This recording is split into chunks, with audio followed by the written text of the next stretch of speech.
Okay, so this is a strength routine, very simple, well, I could say non-weight bearing, but you're not using weights when you're doing this, just your body weight itself, and really focused on injury prevention, but also trying to actually increase your recovery after doing your harder sessions each week. So start off by doing this 2 times a week with a few days rest in between each time, and then you can build up to 3. And eventually, if your body is really recovering well, and you're not feeling soreness from day to day, you can almost do this on a daily basis. It's not really supposed to be a huge workout in itself, but a consistent injury prevention routine that you do consistently. So we're going to start off with drop squats. In the same way as the heel drops, or eccentric heel drops, we're going to focus on dropping down rather than doing the squat up as the focus. So wide stance, just over shoulder width apart.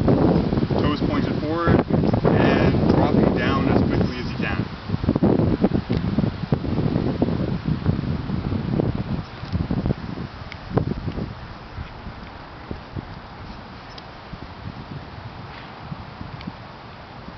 So it's almost like you're going to be falling on your butt there, except you catch yourself before you do. So you're actually catching yourself at about a quarter squat. You're not dropping down all the way, just to here. So drop, drop, drop. Building up from 10 the first time you do this, and maybe increasing 5 reps per week until you get to 50 max. You can always add sets at that point, but you don't need to be doing much more than that. Okay, so that's 50 drop squats. The next exercise we're going to do is a balanced exercise, really focusing on strengthening the glute med, which is going to help in your running posture. So when you're doing this one, nice and tall, and lift one leg up. This leg is passive. The leg that's doing the work is the balancing leg. So you want to be nice and tall through the core, nice and straight, and you're rotating to the outside.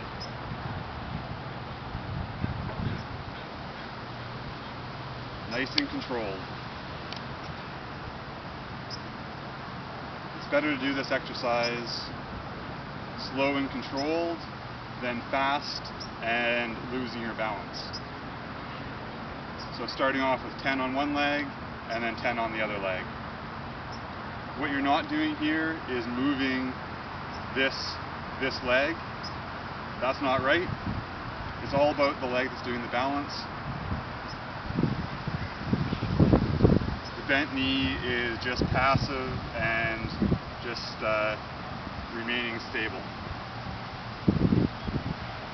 Okay, moving on to the next leg strength exercise, one-legged squats, balancing on one foot, and bending down to a quarter squat. Again, you don't have to do these deep. I like to do a little bit of a running man type exercise. So as I squat down, opposite arm goes into a running action, and again, slow and controlled. Just get your balance and squat down. And then the other leg. You'll often find that it's harder to do on one leg than the other. But over time, hopefully things will balance out. Okay, on to the next balancing exercise. Again, nice and straight through the core. Everything is nice and straight. You want to always picture that you have that string pulling you nice and straight up. So you're always feeling nice and light on your toes. The hips are tucked under. So that's the focus on any of these balance exercises. And with the toe straight forward, slightly pointed in, extending the leg straight back. You're not swinging, you're using the glute to swing your leg back, or to extend your leg back rather. You should feel it nice and tight and strong right at the back of the upper glute. And then do the other leg.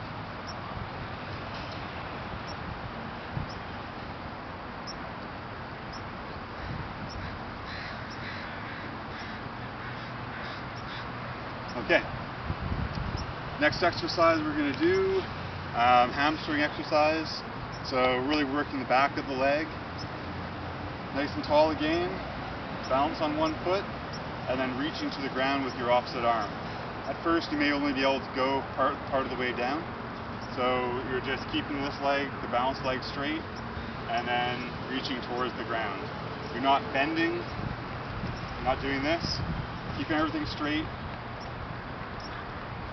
and eventually touch the ground.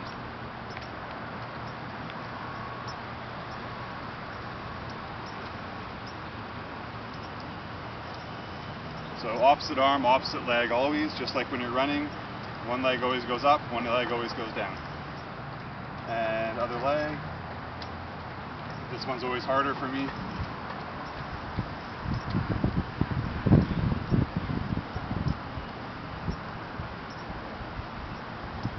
Okay, good. Alright, one more exercise we're going to do today, a lunge.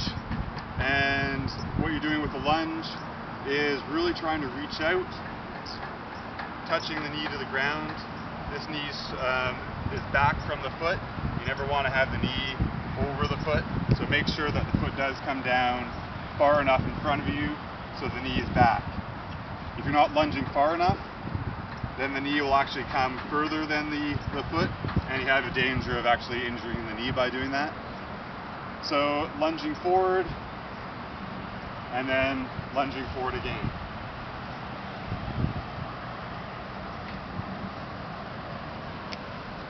Now I'm doing that in a pretty advanced way. You don't have to do it that way. You can lunge forward and dip to the ground and then back up again. Lunge forward and then stand. Lunge forward and then stand. The way I'm doing it is going into a little bit more of an active, dynamic type of motion. I'm lunging down, and then as I stand up, I'm bringing the heel up to my butt, my knee up, and I'm lunging down again.